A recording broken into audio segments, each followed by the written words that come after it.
dia, amigos e amigas. Estamos hoje, então, no dia 16 de outubro, quinta-feira.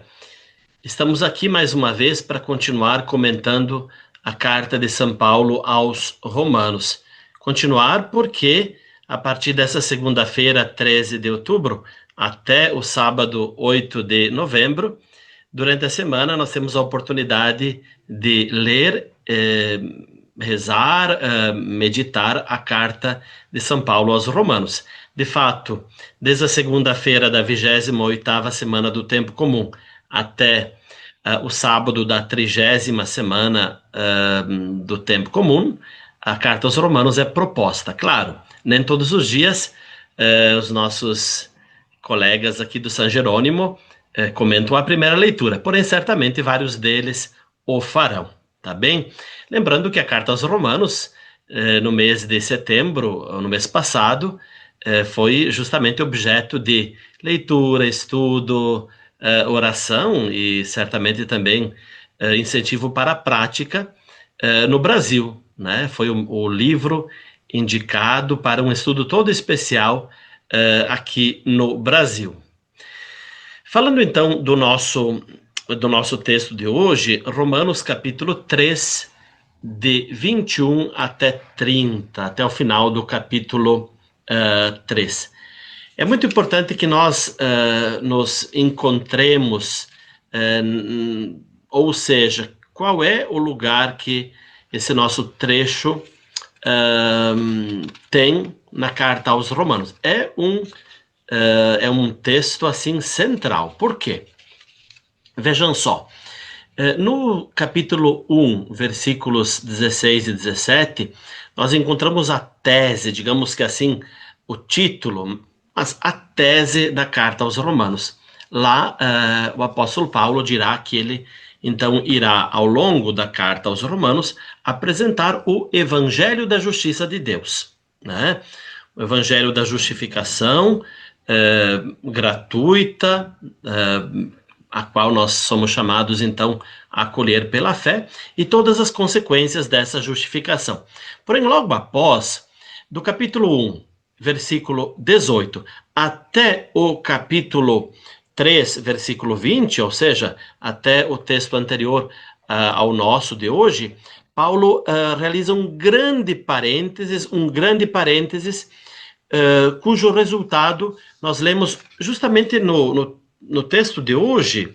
Vejam só, no versículo 23, né? Todos pecaram e todos carecem da glória de Deus. Ali, nesse grande parênteses, Paulo falou não apenas dos gentios, dos pagãos, mas também dos judeus, ou seja, em última análise, todos estão imersos no pecado e nenhum ser humano, nem por meio da lei de Moisés, nenhum ser humano conseguiria, né, digamos, se levantar e dizer assim, pela minha própria força, pela minha inteligência, ou pela observância da lei de Moisés, eu consigo ser justo. Não. Então aqui, esse versículo do nosso texto de hoje, repito, Romanos 3, versículo 23, todos pecaram e todos estão privados da glória de Deus. No capítulo 3, versículo 21, agora o nosso texto, Paulo começa, de fato, a desenvolver a tese que ele tinha, então, apresentado lá no capítulo 1, 16, 17. Alguns estudiosos dizem que praticamente é aqui que começa a carta aos Romanos, capítulo 3, versículo 21. E para todos aqueles que têm uma certa familiaridade com a carta aos Romanos, de fato, nesses versículos aqui, Paulo dirá assim claramente o que significa a justificação pela fé, um tema centralíssimo na nossa carta. Então, os judeus acreditavam que, observando a lei de Moisés, podiam permanecer, era a condição para permanecer na aliança que Deus realizara com o seu povo desde Abraão. Muito bem.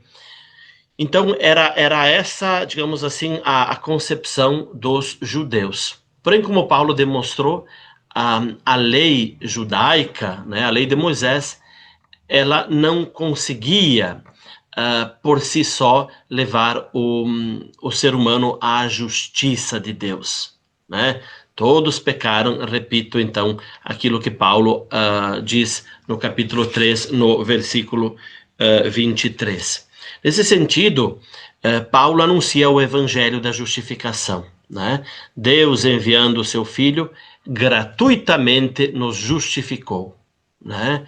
Aquilo que o ser humano não conseguia pela própria inteligência, pela observância da lei de Moisés, nós recebemos gratuitamente. Gratuitamente fomos justificados pela fé. Ou seja, como nós iremos escutar no capítulo 5, versículo 1, tendo sido justificados, estamos em paz com Deus, né?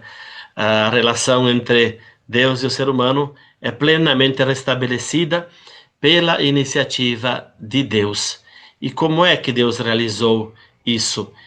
Em seu Filho que derramou o seu sangue na cruz. De fato, no nosso trecho de hoje, vejam só, em última análise, a fonte é o próprio Deus, né? Porém, se nós pegarmos então os versículos 24 e 25, fala de Jesus Cristo no seu sangue, né? Derramando o seu sangue na cruz, Jesus Cristo, nosso Senhor, nos justificou, né? Alguém poderia dizer, mas não se poderia dizer assim, Jesus Cristo derramando o seu sangue na cruz, né? Nos conquistou a salvação. Não, para Paulo, a salvação é futura, após a nossa morte, quando então nós ressuscitaremos. Lá será a salvação definitiva.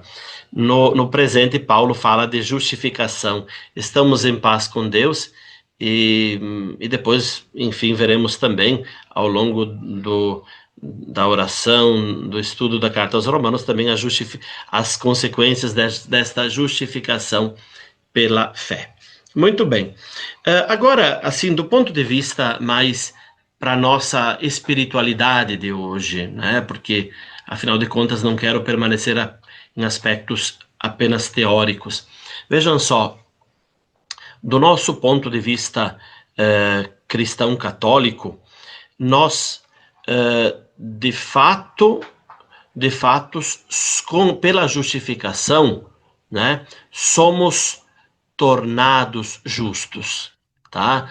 Não é que apenas, né, segundo a perspectiva luterana, Deus nos considera justos, mas nós continuamos injustos, ou seja, nesse sentido ele nos consideraria, mas não nos tornaria justos. Ao invés da concepção, na interpretação católica desde sempre, tendo sido justificados por Deus em seu Filho, que derramou seu sangue na cruz por nós, né?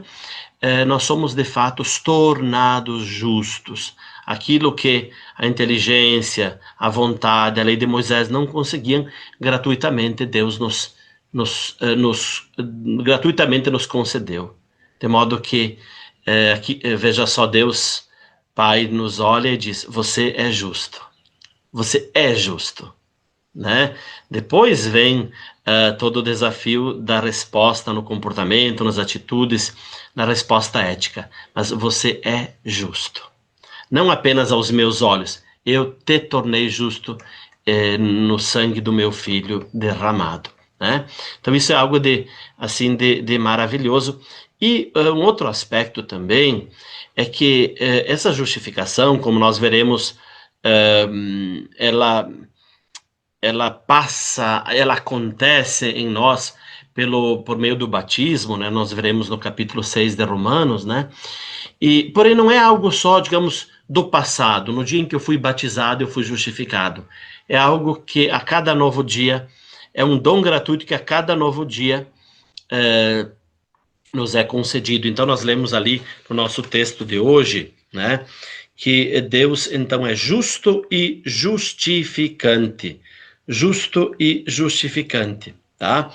Não se trata, então, apenas de uma justificação no passado, mas essa palavra justificante, né, que no grego, quando é usado o tempo presente, fala de uma ação que vai continuando no presente, não é apenas algo no passado. Então, a cada novo dia, quando nós levantamos, abrimos a janela e percebemos que o sol vai nascendo, a aurora, nós podemos nos lembrar: hoje eu sou justificado, hoje, é, hoje sou justo, não pelos meus méritos, mas pela graça gratuita de Deus.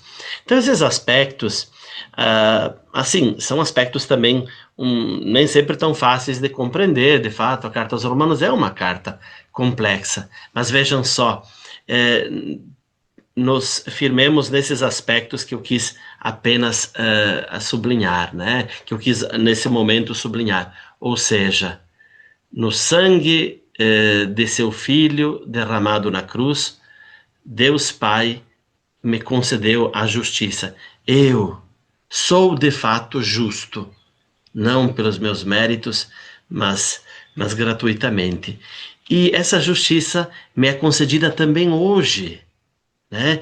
E por isso essa paz hoje me é concedida como dom.